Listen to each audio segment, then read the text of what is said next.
First of all, I wanted to welcome everyone here who's on the call tonight. Pleasure to have you. Pleasure to show what we're doing. My name is Dave Gutkowski, and I am the astronomer portion of the Triad of Digital Technologies. Eva Gibovic is our GIS specialist, and Tom Elmore is our LiDAR specialist. And the three of us have been working together, not just on this site, but on several sites, combining our resources, combining our skills to do 3D digital models of various CSLs, as they're called, ceremonial stone landscapes, buildings, constructions. We're building our skills as we go. And this project that we worked on is on the Newport Tower, which is in Newport, Rhode Island, North America. The sponsor for us was the Newport Tower Museum and Jim Egan, who's on the call with us tonight. For those of you who don't know what the Newport Tower is, the Newport Tower is a cylindrical stone construction that no one really knows what date it was built. There's conjecture about whether it was built in the 1600s, 1500s, 1300s, or even further back. And it's purported to have astronomical alignments through various sets of its windows. If you look through one window, past another window, you can see the solstice or equinox, etc. Jim Egan, who's on the call, could tell us a whole lot more. Jim has written many books about the tower. The tower itself has had dozens of books written about it. We have an author on the call, Dave Brody, who's written books about the Newport Tower in his series Templars in America. We have television shows. Basically, the Newport Tower is one big mystery. So we were put to work to try to digitize and record whatever we could about the tower. And we've done it very well to within a couple of centimeters, maybe even less. You guys will talk about that. And if that sounds okay, I guess I can turn it over to Tom Elmore. And Tom, let me know if I forgot anything. No, I think that's it. All right, welcome everybody. I think the evening in front of you is going to be rather enlightening and hopefully very exciting. My name is Thomas Elmore. I am the founder of the GeoNav Group, a 3D LiDAR scanning and mapping company, and I am a historical landscape architect by training. I met Dave in a conference in the fall of 2019, and we've been working together ever since. And I met Eva at a project in Rhode Island in the late winter, early spring of, I believe it was 2020 or 2021, and we've been working together ever since. And we call ourselves the Triad of Digital Technologies because our skill sets overlap just a little bit, but our technologies don't. And I think what you're going to see is going to be a lot of fun. We've had a great time putting this work together. We actually started this project in February or March of last year. So we've been working on this 15 or 16 months, and it's been a real effort and a learning curve for us. So Dave introduced the project a little bit. I want to talk about what's in front of us for the presentation. We're going to describe in great detail the workflow because I think that's one of the things that evolved over time. I mean, we knew what we wanted to do with our different technologies and approaches and blending them together, but this was not a linear process, and we learned a lot along the way. It started with an assessment of the tower and the location, Turo Park in Newport, Rhode Island. We did the assessment both from our office and from site visits. We created a detailed survey of the park and the Newport Tower, created a detailed 3D LiDAR scan of the park and the tower, created a detailed photogrammetric model of the tower, utilized the power of 3D ArcGIS Pro, and then utilized the power of the Stellarium program. One of the things that became very obvious to us as we spent more and more time here, and Jim can confirm this, is as you look at the tower, look through the windows and the openings and watch the movement of the sun, it's amazing the displays that happen throughout the day and throughout the year. For instance, this image in the lower right-hand corner, Eva and I were there for the winter solstice on December 19th. I happened to walk around the east side of the tower, heading to the south, and I looked up through window 2 and saw the sun coming through a window, highlighting that little tiny stone. Does it mean anything? I don't know, but I thought it was very interesting. So our goal was to use our high-tech equipment and powerful software to document the tower and investigate potential solar, lunar, and stellar alignments through the windows of the tower. These three different images really coalesce the technologies that we're bringing to the table. The image to the left with the five of us, Eva, Jim, myself, Dave, and Carla, Dave's girlfriend, oh wait, Dave's fiance, was captured with a high-tech camera that Dave borrowed, and he'll get into that in a minute. The image on the right with the tower itself and the white and orange line was a documentation of viewing through a window that Eva put together in the 3D ArcGIS Pro. And the image on the bottom is a cross-section of the tower in the park created with my LiDAR software.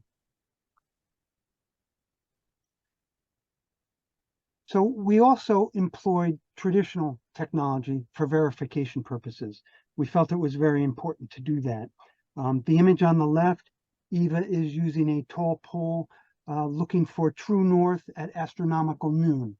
And among the levels of detail and research and documentation that we did, it's little things, big things like this that we really focused on during each site visit.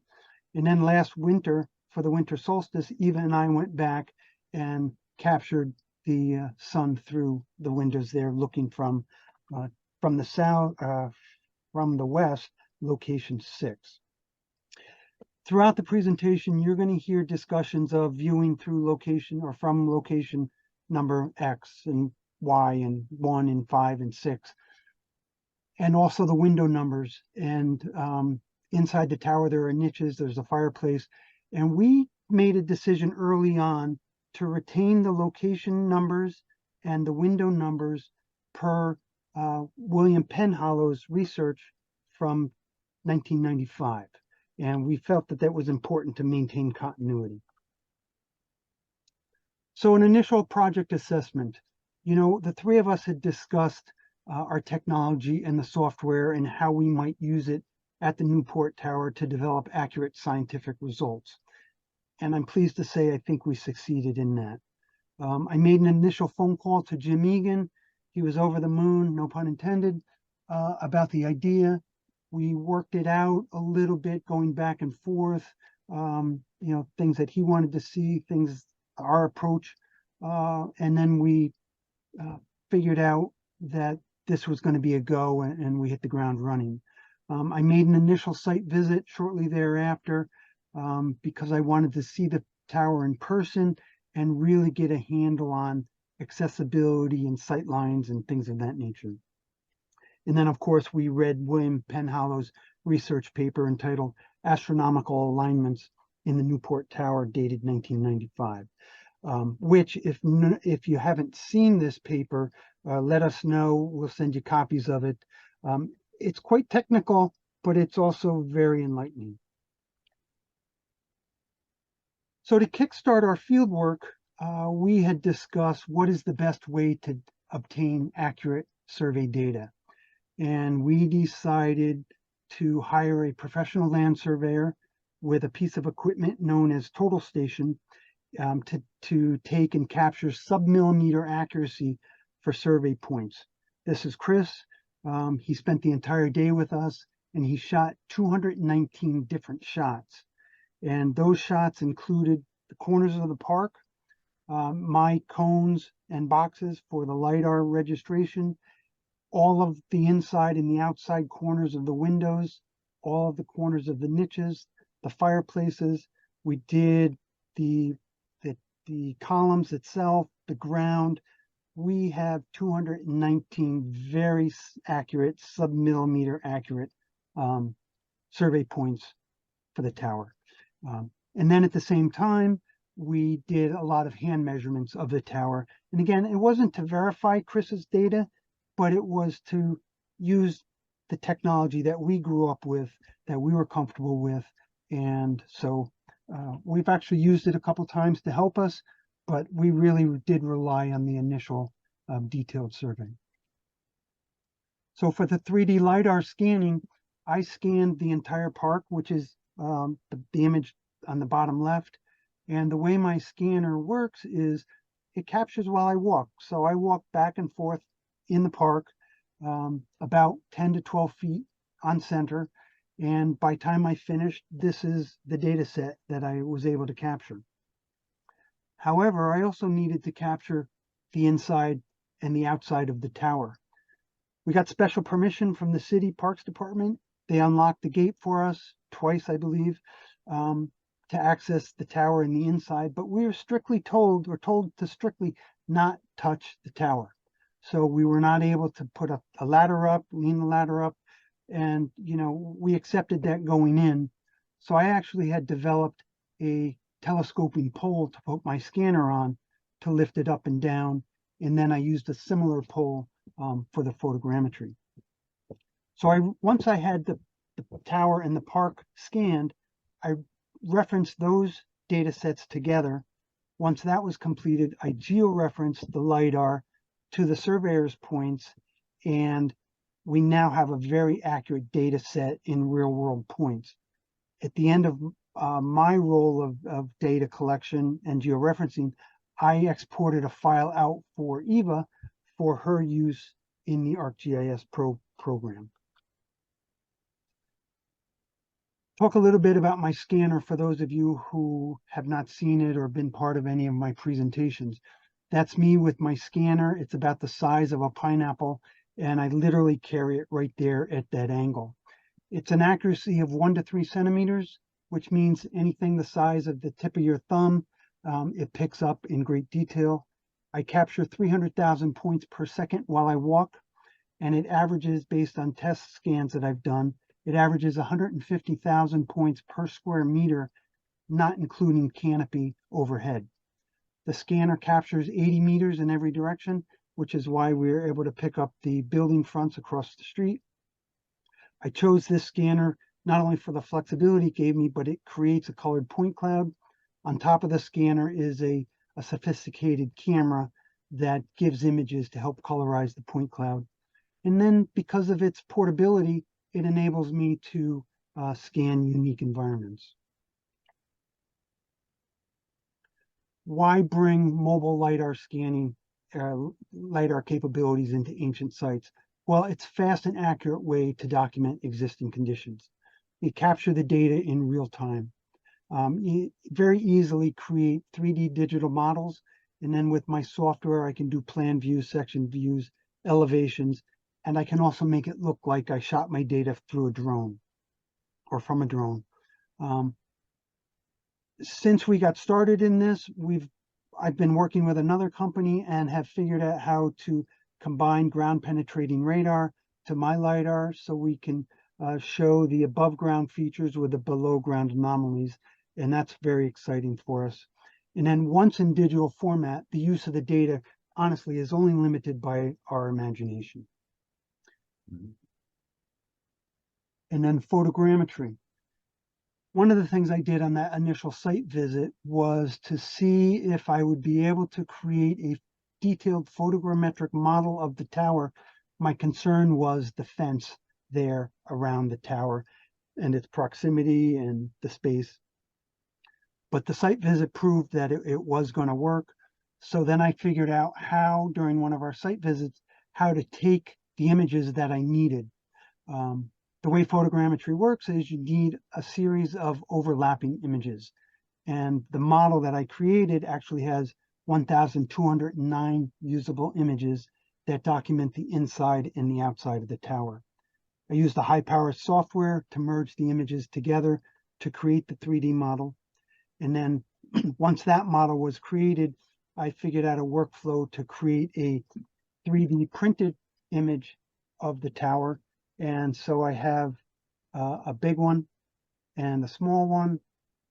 And now that we have it in digital format, again, it just creates the flexibility for additional research.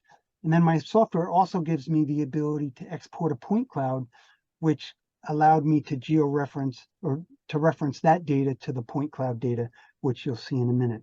Now, the image in the bottom really does capture the essence of the 3 different data sets.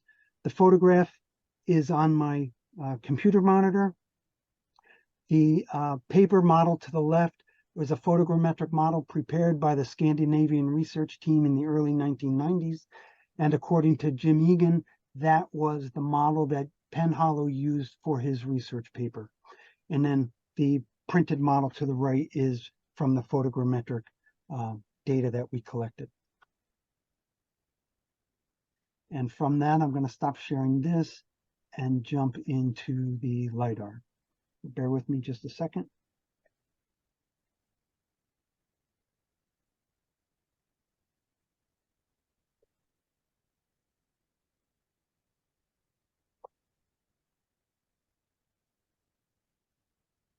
So while this is loading and coming up here, one of the things that's really important to know is that my LiDAR scanner and my software work hand in hand together, but they're created by separate companies.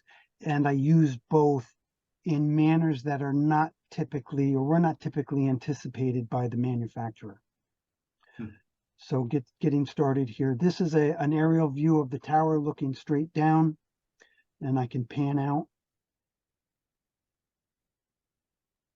Maybe.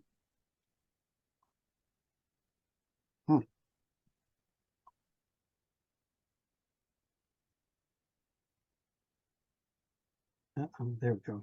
Okay, now we had internet problems earlier today. So with the software, again, I can make it look like we're flying above the tower.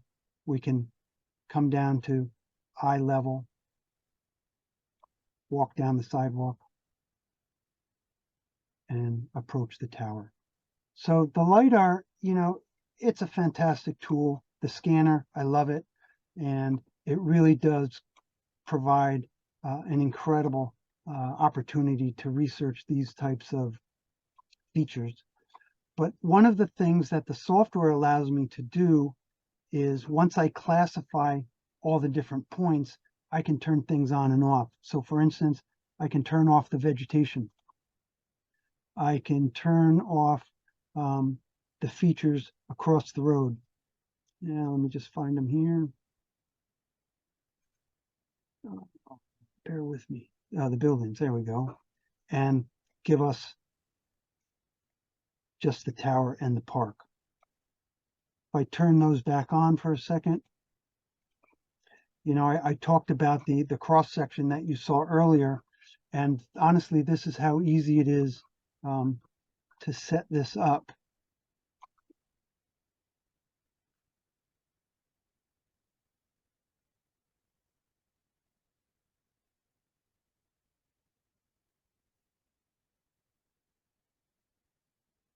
So as a landscape architect, that would have taken me half a day to create, and it would not have been nearly as accurate.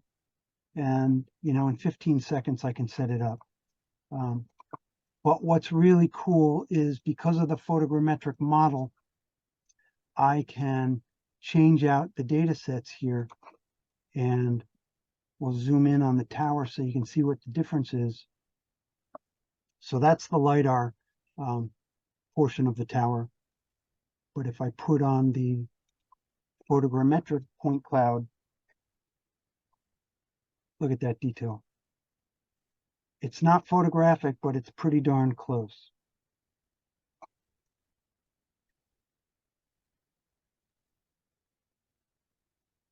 And if we look inside, you just let the points populate for a second. Here's the fireplace. So as I was working on this, Eva and Dave were working on their own materials, but it dawned on me that there was this funny window. I believe it's on the southwest. Is that right, Eva? West. West side. It's an arched window with a stone lintel. And the reason why I thought that was peculiar was, here's the fireplace opposite it, arched top. This has a stone sill. But this window the lintel does not go all the way through. And if I pan out for a second and scroll down, on the inside, you can see the arch. and this is the lintel here.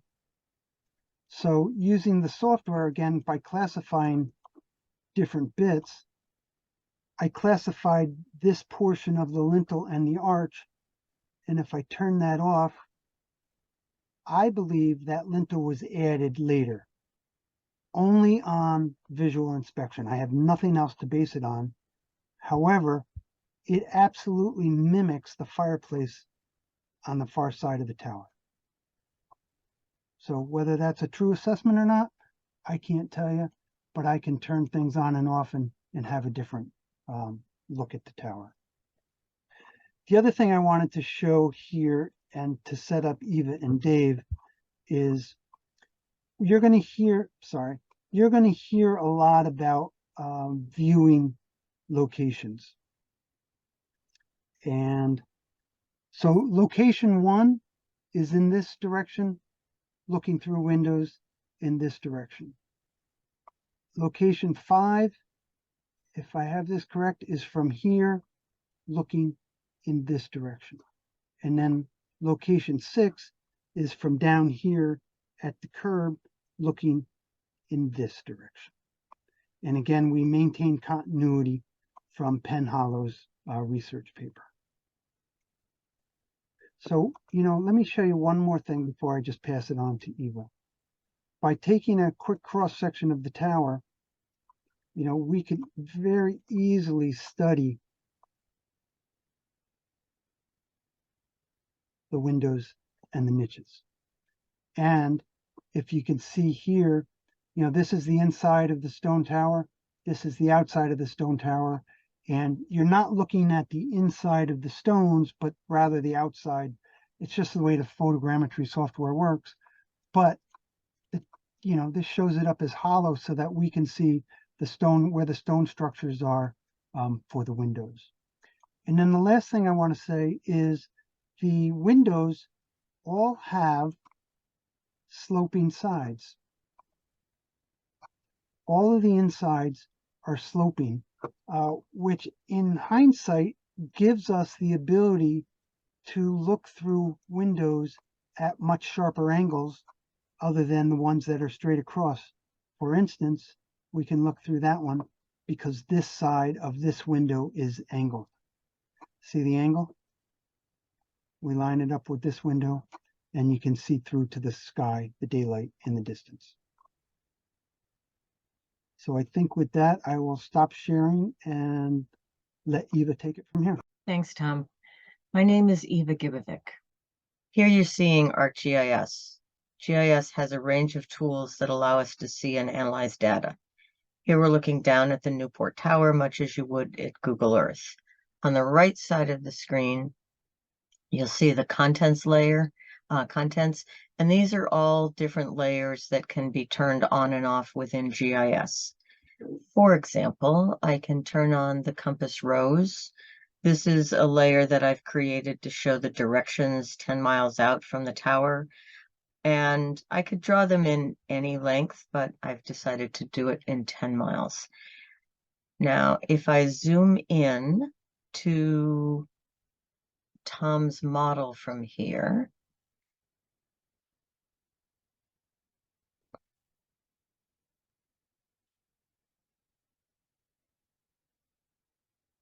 now in bringing Tom's model in, we had to reduce the clarity for GIS to be able to handle the intensity of the point cloud. GIS scene allows you to see the larger landscape.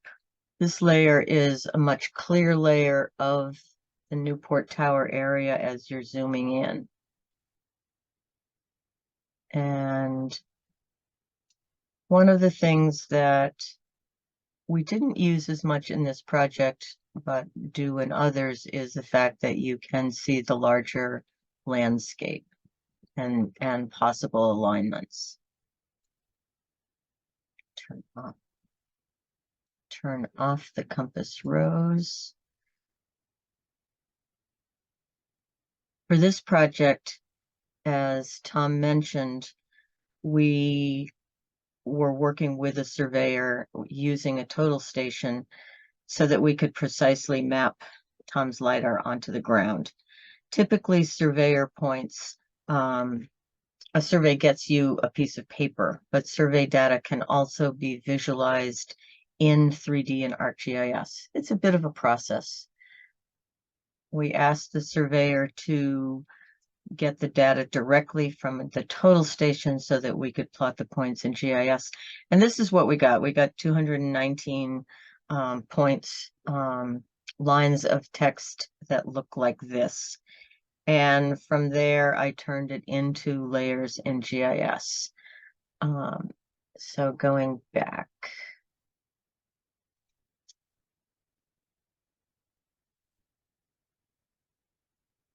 This is what Tom's LiDAR looks like when you zoom out. So I'm going to turn that off. So we had Chris do all of the points around the park because Tom scanned the whole park and we wanted to be able to georeference it. I classified the road edges in these green dots. And I classified Penhallow's viewing locations. And of course, the tower itself. These are all the survey points that Chris took. And I classified the sides of the pillars. So zooming in,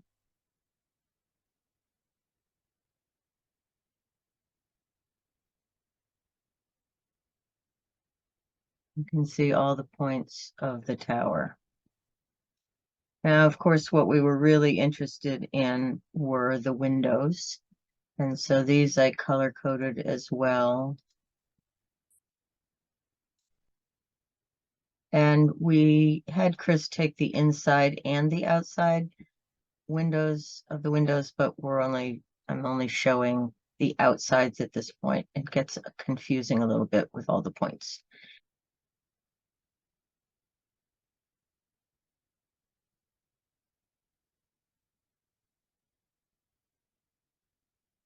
And then we can see the windows of the tower. Now, one of the other things that you can do in GIS is to do some measurements. And in this case, what was always interesting to me was the view from location 5. And so that is window 3 to window 1. So let me take those layers off.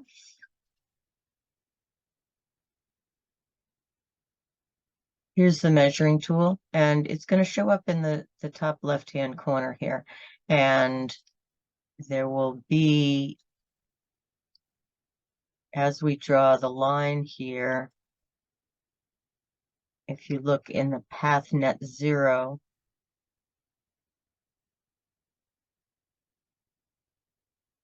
and this is the path that Penhallow said would be through those windows. GIS also allows us to work in 2D. One of the things that caught our attention was that the pillars of the tower do not align with true north. So I had Tom make a layer from his GIS that showed just the pillar locations. Well, we didn't set out to analyze data in this project. We did find this really interesting. In GIS, I drew lines that went through the tower pillars and found that they were aligned with 3 degrees west of north. Determining whether that was significant or not was beyond our project, but we did find that the movement of the sun, moon, planets, and stars between the pillars was, well, at least interesting. And we'll see some of that when we move to Stellarium. So Dave, you are up. Yeah, so my role in this project was the astronomy portion. And to get there, I had to obtain 3D photographs from each of those locations that William Penhallow had laid out so many years ago. So I wanted to generate panoramas that we could then import into Stellarium to use for astronomy research. So after getting the photographs, how to convert the panoramas into landscapes for use in Stellarium, that's what they were called in Stellarium, in the software, and refine each one of those landscapes. Next step was to actually refine it using the surveyor points to get them really highly accurately laid out. When you first import a landscape into Stellarium, you've kind of got a rough view. It's like, it's close, but it might not be perfect. I actually used the cameras and the tools that we used at the tower. I practiced at home. So I have about 5 or 6 locations in my yard that I can just turn on Stellarium and know what will be in the sky tonight, which is kind of cool, kind of interesting. I need a place to look, but it doesn't give me high accuracy. So with the tower, what I had to do is take each of those panoramas and actually rotate them, tweak them until they were within 1/10 of a degree, or best, maybe 1/100th of a degree of where they should be. And that's, again, using the surveyor's recorded locations. I was able to look through certain windows and I knew where the corner of the window would be. I think the surveyor's points were down to 1/10,000th of a degree, but in Stellarium it allowed for 1/100th. So what I would do was take that window, look in Stellarium. I knew the altitude and azimuth that the surveyor recorded. I would then look for a passing star to touch the corner of that window sometime during any night. And once I had that, then I actually made up an Excel chart for myself, a quick way of calculating how many degrees I needed to rotate, how many tenths or hundredths of a degree I needed to rotate, and whether I needed to move the model up or down. Now, normally I did not have to move the model up or down in elevation because the camera that I used has 3 different gyroscopes in it, and it keeps a perfect horizon view all the time, a 0-degree horizon. So mostly I had to just do rotations, but the software, the surveyor points, again, helped us get that perfect.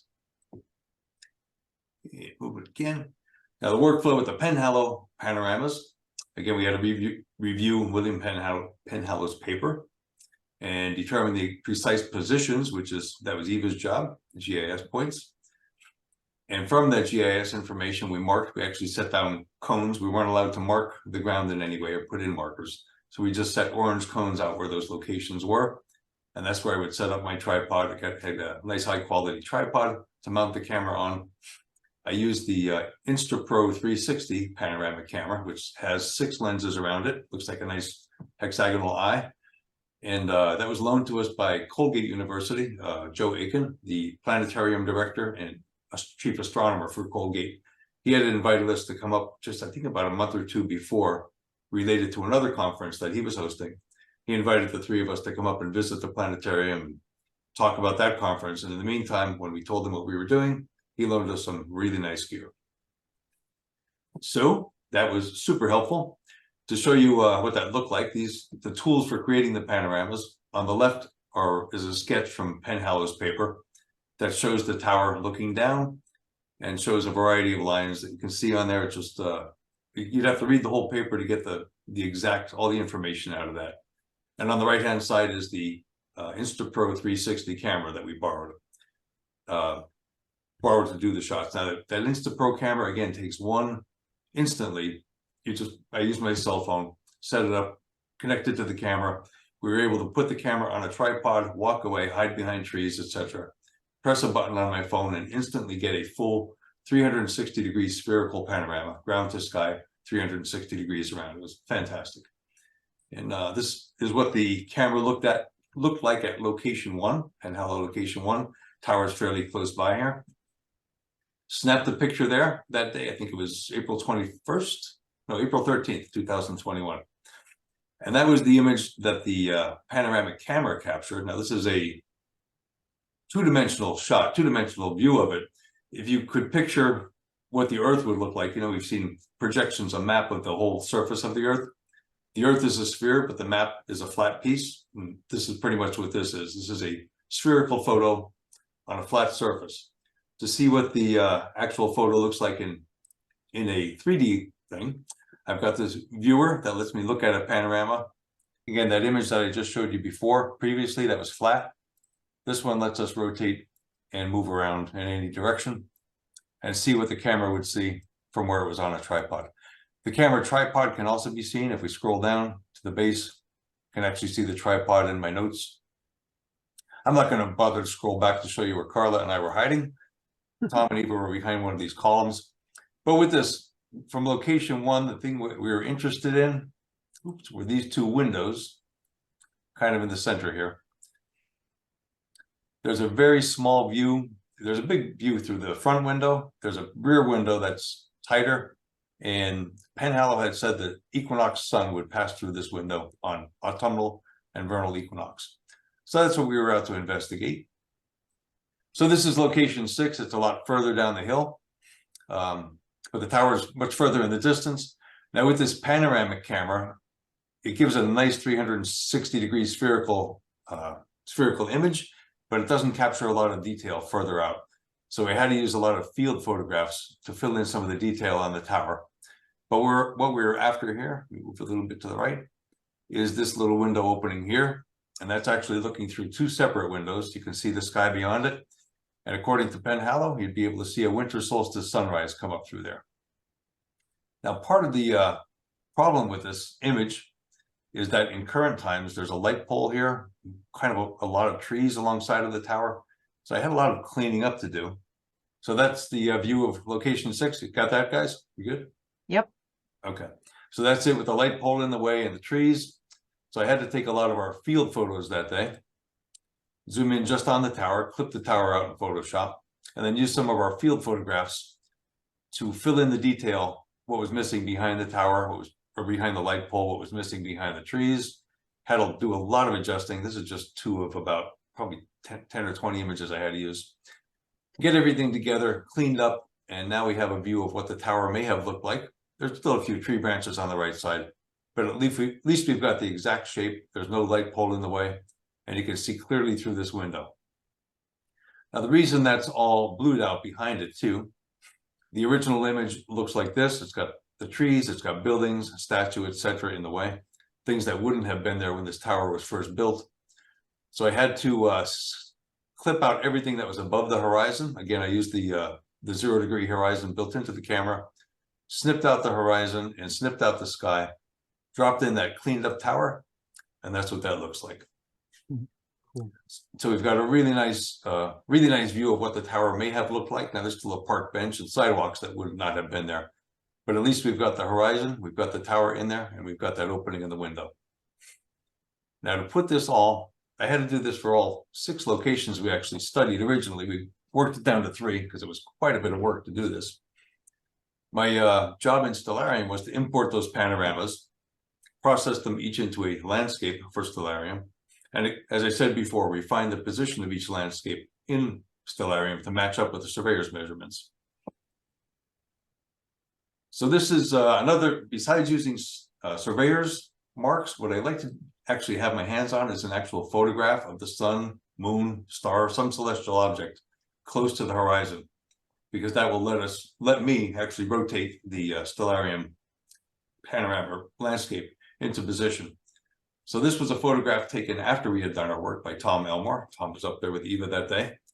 There was a television station, WPRI, had gone out to film the sunrise. Eva had set up a tripod a little bit to the right, and we had some concerns that they wouldn't match up, that the things didn't match up because Eva's view was different than the TV cameras. But Tom caught the image of the sunrise, so we did like a Dealey Plaza type investigation. Actually, I did, counted the expansion joints in the sidewalk, got an image of where the tripod was set up for my InstaPro shot, put it all together, actually marked everything out on the ground, and then put an image of where the InstaPro was in the center. And it's actually very well lined up with Tom's shot, which told me in the end that this image would be good in Stellarium. We were lined up perfectly for the sunrise, very close to the television camera. So it's just another step, another set of steps that needed to be taken to get this work done properly and get it, as I was saying, hopefully to a research grade. All right, how about now? Yes. Yep. We're all good. All right, so this is the view again that's that actual landscape that I said we put together and worked on. This is what it looks like in Stellarium. Just want to make sure I have the brightness up on this. Yeah, minimal brightness is up. Okay. So this is the sunrise, December 19th of 2022, same time Tom took the picture. I'm going to just crank the sun up a little bit here. Now what I'm doing is adjusting the time of day. This was started out at 7 a.m. Zoom in on the tower a little bit. So you'll see the sun come up from the left, and it actually comes into that opening between the legs of the tower and one of the arches. And as the sun continues up, what we did was hoped it was going to hit that window. Tom's picture was taken at 7:56 a.m. 7:56, I believe. Yep, and there we go. Now it's kind of hard to see, but if I zoom in all the way, you can see the center of the sun is right in that window where Penhallow said it would be and where Tom photograph said it was. Now this, one of the learning processes that we had, or that I had in using Stellarium this way, was that the tower was a little too opaque. So I actually put together a couple of improvements or refinements on it. I made a semi-transparent tower, 75% transparency, added a white border to it because that made it a little easier to see at night. But with that transparency, if your room is dark enough, you can see the sun moving behind the tower, going back into that archway. I'm backing it up again now below the horizon. And we'll back it up a little further so you can see stars in the sky. Now the stars are there. They're sort of visible through the tower, but I made that even a little bit more transparent, dropped it down to a 50% transparency. And now you can see the stars behind the tower as well, which is useful if you're looking for stars, planets, comets, anything of that nature behind the tower. You'll know when they're going to come into a window alignment. So that was a useful upgrade. Let me switch over. I'm going to go to location 1, where we should see the equinox sun come through. I'm going to rotate this a little to the right so we get the tower in view. Now again, location 1 was very much closer to the tower. What we want to do is see if the sun comes through that window. And we could use any year. The equinox never changes. But I'll put in an equinox date here. Let's see what I want to see what I actually put in here.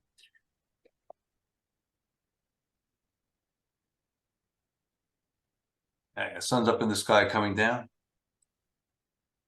There we go. Moved it up by an hour. Sun is coming into the tower, or just above the tower.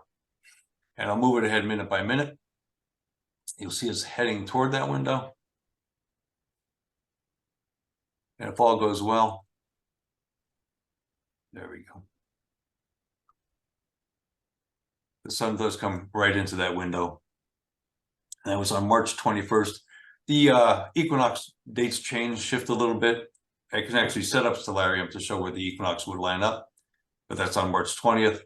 Again, it's in that window the way it should be. Now these locations we used that we determined, also we've got them as close as we possibly could get them. It's possible that you might have had to back up a little bit or go a little bit to the left or to the right. This one is spot on, forward or straight in line. We might have had to back up a little bit or go forward a little to raise the elevation of the sun. But what it shows is that this window, the equinox sun will come through there in the spring, and also if I move ahead to autumn. Again, this is Stellarium is so cool. George, thank you for what you've done. It's amazing. Absolutely amazing. There we go. So this is in the autumn, September 21st. The sun is right there again in that window. So again, what it showed was that this is useful. These window alignments are set up in a way that would show equinox or winter solstice sunrise. Well, we knew there's probably a lot more to this, and we started to play around a little bit with the equinox and the solstice. But the location that actually got our attention, or got Eva's attention especially, I mainly study the sun. I have a site called Council Rocks where I've been doing a lot of work with the sunrises and sunsets. Eva plays with the moon. So Eva, for window 5, or pardon me, location 5 was supposed to be a lunar minor standstill. Eva played around with that. And Eva, you want to take it over? The joy for me in working on this project was the ability to work with 2 very talented people and to play with develop our technological skills together and to explore what's possible and to create a research tool. That's really what we did. I didn't have any preconceived ideas about who built it or why, and that really freed me from to explore. So since the beginning, I was really interested in this location 5 because it had a lower window, that's window 3, looking to window 1, and window 7. Now, one theory is that there was a roof, and maybe there was, maybe there wasn't. If there was a roof, then the view from window 7 would be blocked. But if there wasn't, then I really wanted to know if there was something that happened in this window and that window at the same time. So I spent a lot of time with Dave's model. So before we get, we're going to start here in 2023. If we had been here 2 weeks ago, more or less, on the 4th of August, we would have seen the sunrise. There's the sunrise on the left. Well, actually, we wouldn't because there's a building there, but thank you, Stellarium. Give it a minute. And as the sun rises, we would have been able to see it about here. And the sun rises in between those pillars. Remember, I said when I was working with the GIS that those pillars seem to be important. Well, I still think they are. So continuing further, the sun goes right into the window. So it's not just the minor standstill of the moon. It is also, the sun is in there sometime. Now, moving to, if you wanted to go down to Newport in October, if you happen to be this year, if you happen to be there on the 1st, and let's see, the 1st at 1844. Okay, so something's not right. Let's see, October 1st, 2023. 18. Oh, that should be an 18. Okay, so here we have the moon left of the tower, and we're going to progress it minute by minute. And first we get Jupiter between the pillars. That's kind of fun. And then we get the moon between the pillars. And then we get the moon in the window. So just because Jim always says this, you can't see much in terms of stars in Newport at this time because of all the light pollution. You would see the moon. You wouldn't see the Milky Way, but you'd see the moon. So Penn Hollow, as we've said, predicted that the minor standstill of the moon would be in this window. And it was. In 1996,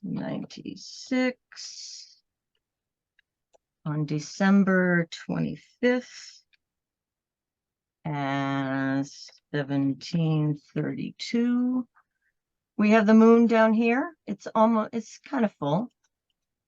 It comes up through the pillars again, up in the arch.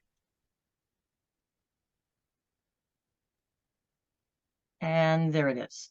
So Stellarium tells us it was there, and Jim Egan told us it was there. In fact, he has a phenomenal photograph he took of it that night.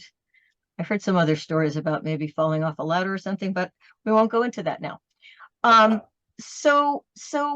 that's not all that happens in this window. I'm not saying that everything that happens is significant relative to who built the tower. But from my perspective, in the greater scheme of things, the minor lunar standstill is not all that significant. If I were building a tower to mark a solar and lunar events, I would include it, but it wouldn't be a central feature, particularly if I only have a limited number of windows to play with. So, on the other hand, the 19-year cycle of the moon is really important. The 19-year cycle, the moon is in the same place on the same day at the same time, within 20 minutes or so. So the Babylonians and the Hebrews have their calendars based on the 19-year lunar cycle. And the lunar cycle, the solar lunar calendar brings the sun and the moon into agreement. So I went to 2015 and we're October 2nd, 2153. And here's the moon right in the tower, in the windows. So 19 years from 2015 would be 2034. Nope, that's 99999. And let me try those numbers again. 2034. All right, what happened? Oh, I'm not the rest of the dates moved too. All right, let's 10 to 2153. So there we have the moon in 2034. I can go back to 2015 and the moon's in the same place. So that was really exciting that the tower might also mark the 19-year lunar cycle. So after this, I really started playing. And I researched, and Dave's model is really addictive. I spent hours working with this thing. It's not my contention that everything I found is significant. And in the course of people researching the tower, I think there are things, interesting light show things that should be considered. So before I show you one of my favorites, one of the cool things that Stellarium does, you notice there aren't any stars around here.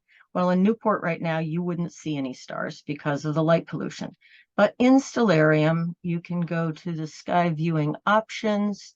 You can go to sky, and here we're going to move the light pollution back to a 1, which is probably what it was when we go back in time, and then you get to see some stars. So now, I'm not quite sure how I managed to get to 203, but I did. It was something to do with multiples of 19, like 1900 minus whatever. Anyway, I got to 2003. Now, I'm not saying that the tower was built then, but it's a nice light show. So if it was on the 15th of August, 21/8. So here we have the moon, and we're going to progress it up. And this is where I have fun. So I'm going to progress it up a little bit. Now, what you can't quite see yet, but watch for, is that the Pleiades are chasing after the moon. And if we progress it a little further here, the Pleiades are right there. A little further, see all of them. And then the moon comes into that archway again, followed by the Pleiades. And then Saturn comes up in the middle of the tower's pillars. And the moon goes into the window, followed by the Pleiades. Saturn is down here in the pillars. And then you relax for a few minutes. Saturn comes back out from behind the tower. And the moon comes out and it's chasing the Pleiades. Now, if I jump this ahead a few hours, the Pleiades is getting closer. And by a little later in the night, it is next to it and is working on overtaking it, which it will in the course of the night.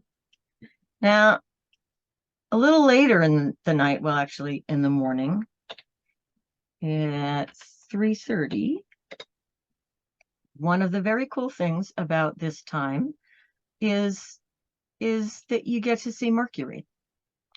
So Mercury, as you probably know, is really hard to see because its orbit is so close to the sun that the sun blots it out. Well, not on this day. Mercury coming up here, getting brighter as it comes over the into the view.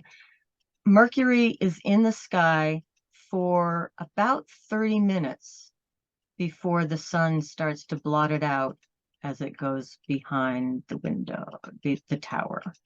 And the sun comes up. And the sun comes up in between. Coming sun? Yep, sun comes up between the pillars. So this was fun. Now, when I showed this to Tom and Dave, of course, playing with Stellarium on his computer while I'm showing it on mine, Dave comes up with more magic. And so now it's going back to Dave. I'm going to stop sharing, and Dave's going to take it from here. So I want to get to location 5. I think that's where, yeah, I'm on location 5 as well. And yeah, so Eva had 203 AD in there to show the Pleiades coming up in there. There was some conjecture about this tower having been built in the 1300s, but for me, I wanted to show where the Pleiades. I just thought we're on the Pleiades now. Let's see, we'll put in 00. There we go. Great tool, fantastic tool. I just love this software. So if we look at the Pleiades now, they're a little bit to the left of the tower because of precession of the Earth. The Earth's axis is slightly tilted and it wobbles. So over time, the whole sky moves. So what happened was the Pleiades went from being here in 203 to about 2,000 years later, the Pleiades is now to the left of the tower. So I was curious, would there be a time, and obviously there would be a time when they were actually going to intersect with that upper window. And yeah, you see they're going to miss the upper window there.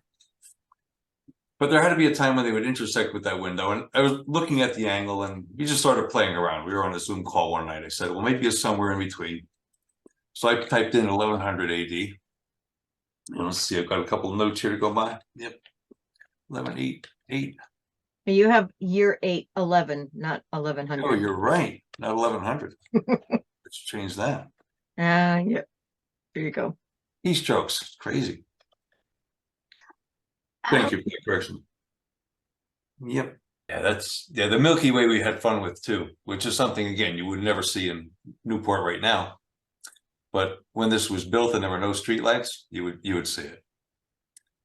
So in the year 1100, when we backed up, the Pleiades are in the sky there. They almost hit the window, but missed by a little bit. So he just played with the years a little bit and came up to around 1300. It was looking pretty good. They actually do intersect there, and they will stay that way for quite a while, for quite a few years, because this process of precession is a very slow process. So we played around with it quite a bit that night and came up, let's see, 1343. So in 1343, again, that same date, August 7th. Let me back up a little bit.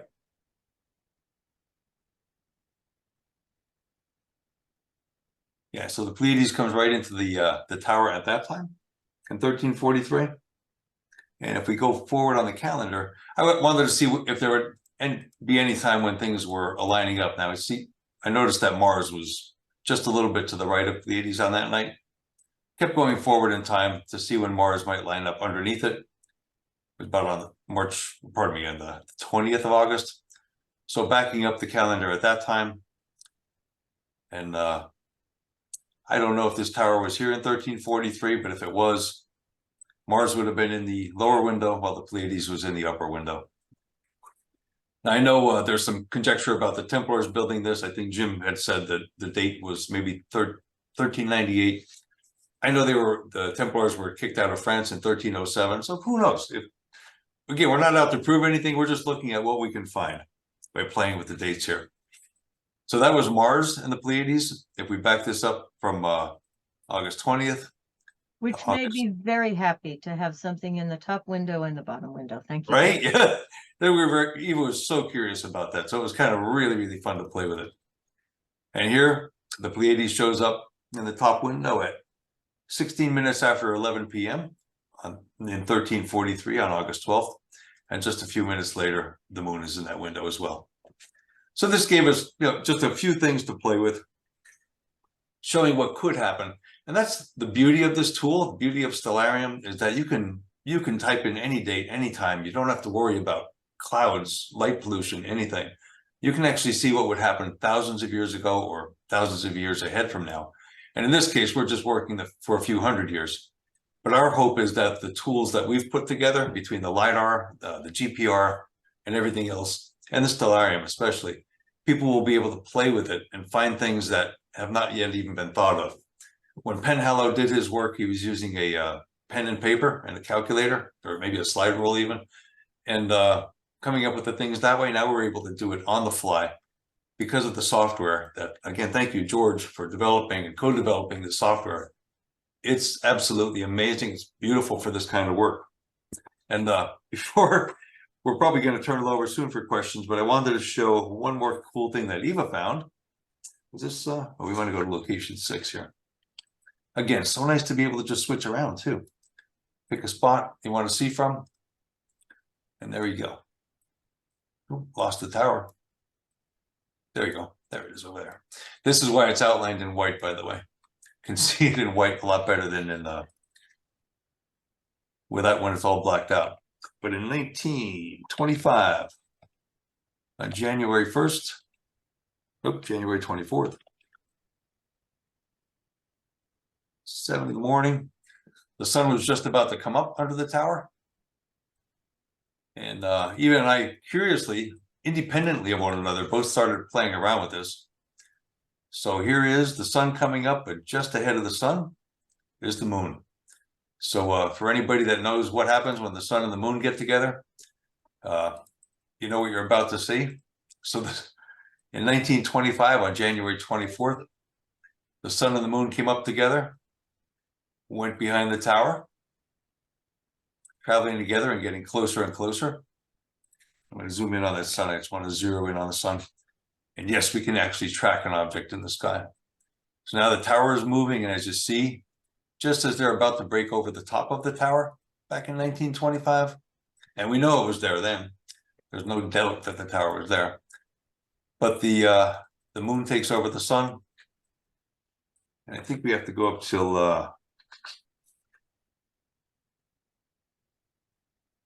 was 18. There we go. I'm going to zoom in a little bit more so you can see that. Obviously, we're heading for a solar eclipse. And at 1914, the sun is just about completely covered by the moon. Advance the time. You get what's called Bailey's beads on the left side of the moon as the sun is taken over, and we go into a full solar eclipse. So it was just something neat to see with the software. Again, this is something Penhallow could not have done, but something we can do on the fly, anytime, any date. You've got the tower there, you've got a full solar eclipse. You'd be able to see Venus, Mercury, and Jupiter in the sky, most likely. And then as time went on and the sun became uncovered again, those planets would disappear into the sky and the ground would light up. But overall, what we found was that we have a tremendous tool to work with here for astronomy research. I know George and some other people have told us they're doing this kind of thing in Europe as well, have even gone beyond this. I'm hoping to work with either himself or Bernard Fisher at Indiana University in building the 3D model, the actually importing Tom's point clouds into what's called the Unity game engine. And then that 3D landscape can be input into Stellarium. You'd actually be able to walk through the landscape with your cursor, with the mouse, and look live. You wouldn't have to set up a camera to look from any one particular point. So overall, I think that's what we've got. I don't know if Tom or Eva has anything to add. I wanted to say thank you, a big thank you to William Penhallow for doing this work that actually got us started, and for Jim Egan, oh my gosh, for wanting to have this work done, for sponsoring this. But if it weren't for Penhallow, we wouldn't have even started. Now, while we didn't, I can't say we proved Penhallow right, but what we did actually supports a lot of the work he did. It documents that what he did, what he calculated on pen and paper actually comes true. And this just gives us a great tool for going forward. On the call with us tonight is George Uzzotti from Vienna, from the Ludwig Boltzmann Institute. And George has been working on the software since 2008. If you or Eva have nothing else to add, what I'd like to do is just open it up to George so that he might be able to speak a little bit. Mr. Uzzotti. Yes, thank you, Dave.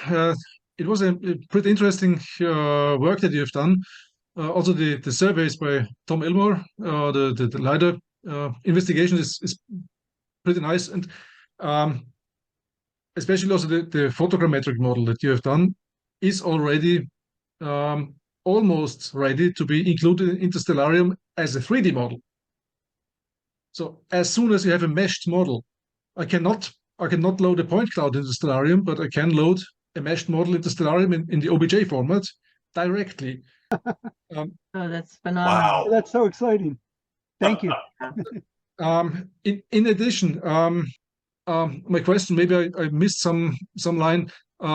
These observing points where you were standing, what is the significance of the observing points themselves? One of the things that has been challenging with this is because there are no marks on the ground that tell you where you should be standing. Where you should be standing is determined by where you can see through the two windows. And Yep. Park has been rebuilt a number of times and landscaped over the years. We don't really know what might have been there.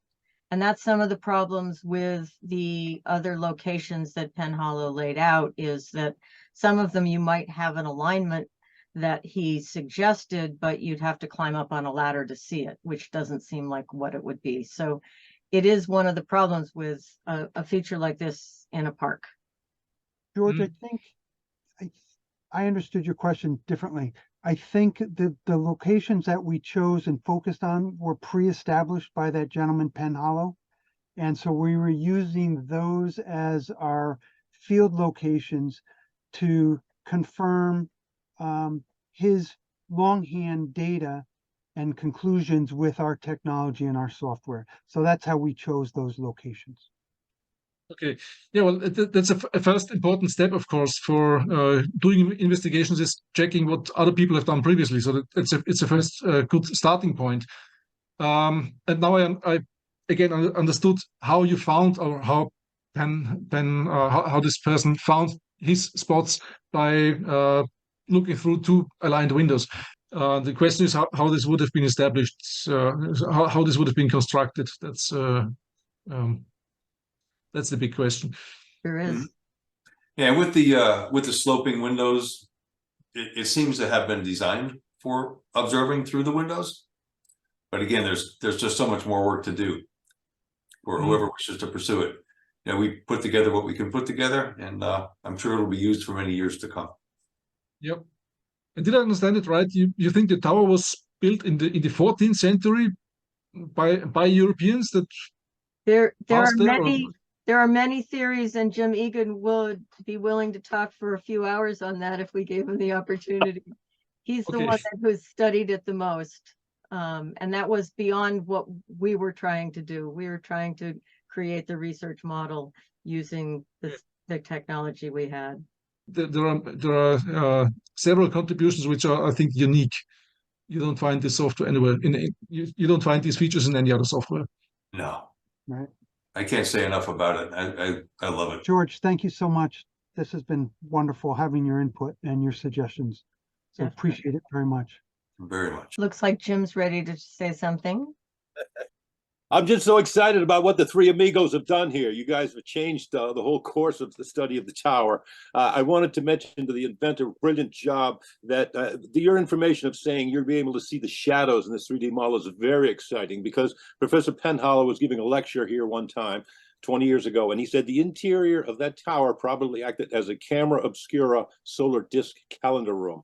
In other words, you would see the image of the sun through a small, and you'd see it on the, and it would be a giant calendar inside of the place itself. And that's what they used in 1583 to determine that the Julian calendar was out of sync from the sun. And so it does have some history clues in it. But I just wanted to show you 4 quick pictures. I won't blab too much. You were talking about the sky. You'd be able to see everything. This is a picture of the tower and the view that it had once over the entire bay. Right now, there's a house here, a house here. You can't see anything, but you could see all of Newport Harbor. This is Jamestown. This is we're looking west here. And so this is a picture from the early 1800s painting. So it gives you a whole different picture. Not only can you see all the stars, you can also see a much better horizon. This is the fellow you've been talking about all day, Professor Penhallow with his astrolabe. And as I say, he figured all of this stuff out just by scratching his head and using a pencil. He was a brilliant guy. And he shows his alignments that we're talking about in his paper. This is the lunar alignment. Oh, you got your astrolabe right there. It's history, but he was able to figure it all out. This is the lunar minor alignment in 1996, the moon shining through 2 of the windows. And then it happened again in 2015. This is a color version. You can see it shining through the 2 windows. Won't happen again in 2033. And even though the moon does go through it through every time during the year, I think that the people who designed this tower were making a statement about this 18.6 year cycle. This is a picture of a composite. Every year I go out there and photograph the winter solstice.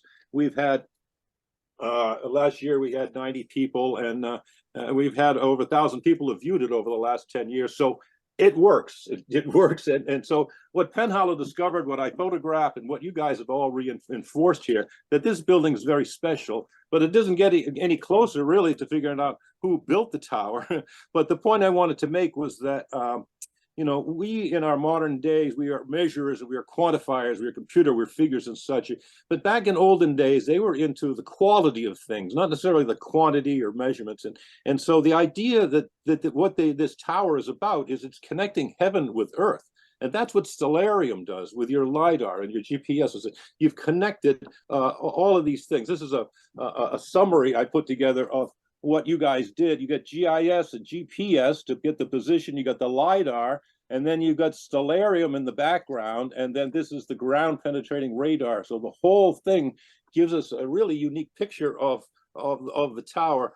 But the idea that of connecting heaven and earth is something that has been meaningful for man, because we're always trying to figure out, you know, who are we? Where do we come from? What's it all about? How do these planets move? And if we can understand them, you know, and then Copernicus, you know, around 1500, they start to figure out, well, wait a minute, we got the whole model wrong.